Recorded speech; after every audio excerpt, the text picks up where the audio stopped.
70-year-old mother calls me and tells me she wants to move back east. She's going to leave her job. She wants to be closer to our family. A place comes available across the street, so we rent it, and by the end of the summer, she's part of the family. She's really helpful. She comes for dinner most nights. She helps cook dinner. She picks up the kids if we can't do it. Things are going great. But pretty soon we realize something is wrong with her mind.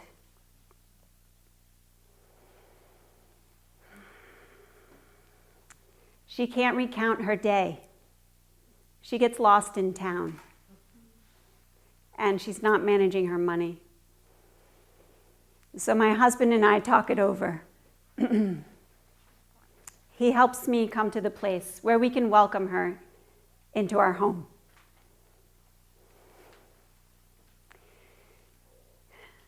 I just want her to be happy. And I'm beginning to mother my mother. I want to be a good mother. I just want to spoil her. I tell my sisters, I just want to make her smile. So I take her out for dinner and I order her extra dessert. I get her massages. I bring home sparkly things that make her smile. And I try to make her laugh. But I'm also impatient. She says the same thing over and over. She meets me at the door after work and says, "Is there a dinner plan? What's for dinner?" I answer her, and 10 minutes later, "Is there a dinner plan? What's for dinner?" And again in 15 minutes, "Is there a dinner plan? What's for dinner?"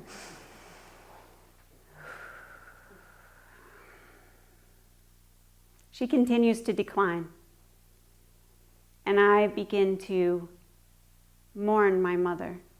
I begin to grieve. This woman, she looks like my mother. Where's my mother? After 3 years living with us, my mother dies. A friend of the family asks me, "How can you take care of her like that after what she did?"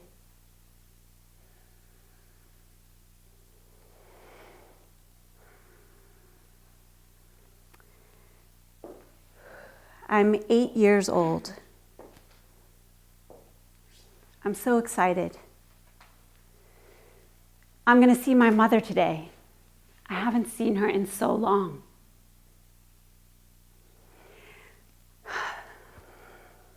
My sisters and I have been living in our house without either of our parents. Instead, there's some hippie babysitters living with us. We don't even know them. We don't like them bossing us around.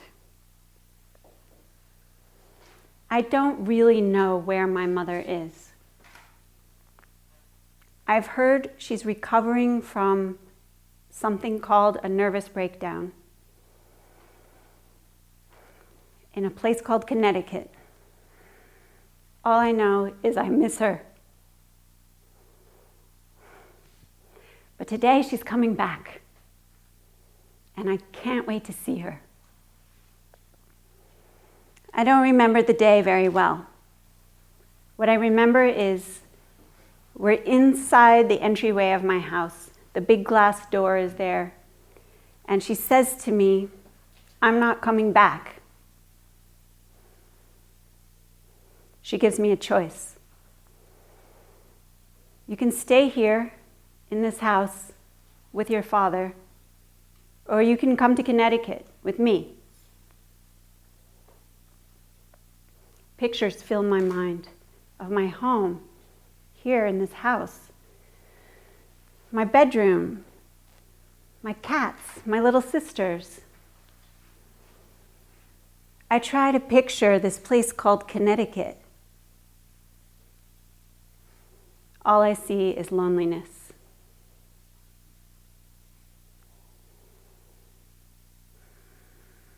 I grow up with my father, but I miss my mother every day. Was she a good mother? Was she a bad mother? It's easy to judge her. Many people have.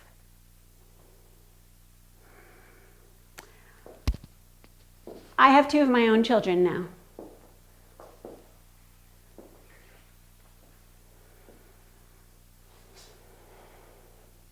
Everything's good. They're healthy, they're growing, things are good. But I'm plagued by doubts. Am I a good mother? Do I have what it takes to be a good mother? Can I stick it out?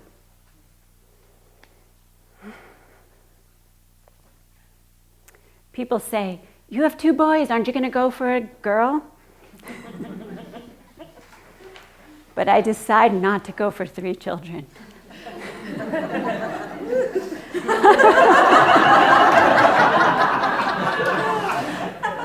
I'm not sure I can take it. I don't know if my relationship can take it. And indeed, when the kids are 8 and 6, the same age my sisters and I were when our mother left, my husband and I have a hard time. We go through a difficult period.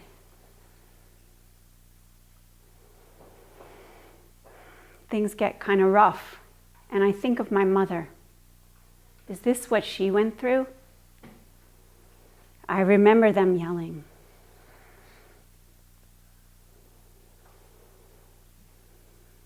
But finally, we agree. What's most important to us is to be together with our children. More important than any frustrations.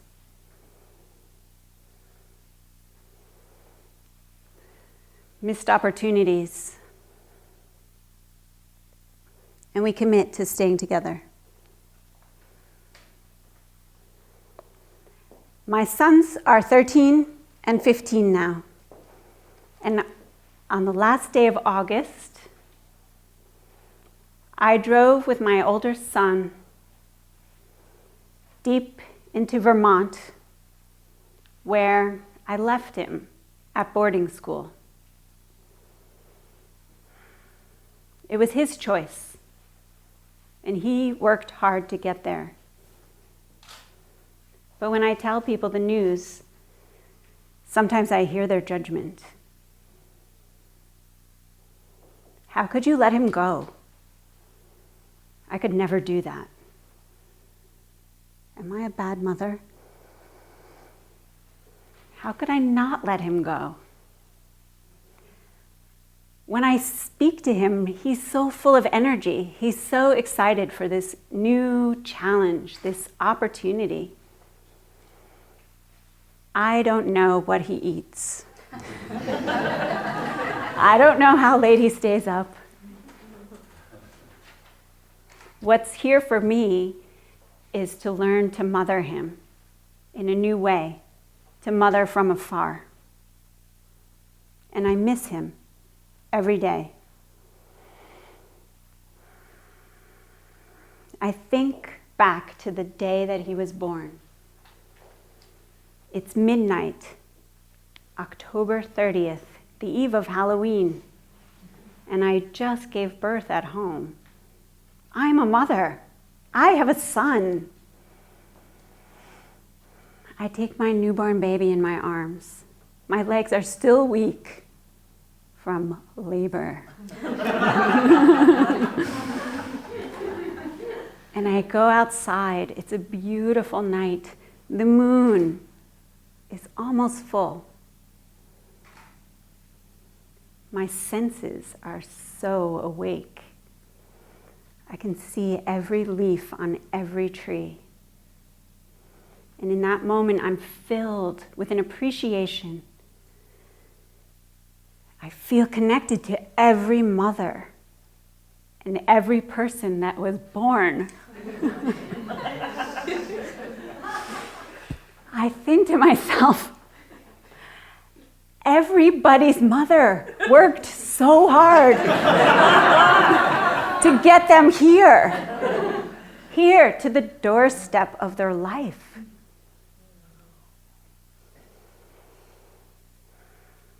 That moment, that realization stays with me. Am I a good mother?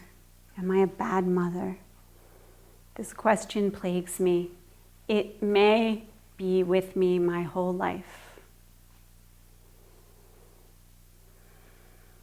But here, now, in this moment, here with you, for myself, for all mothers, I say we are enough.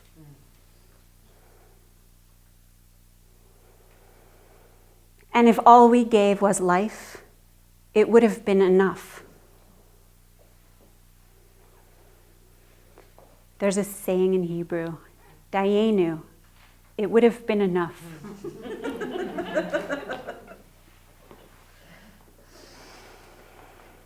If we had just given life, it would have been enough. Our lives, this opportunity is enough. Thank you.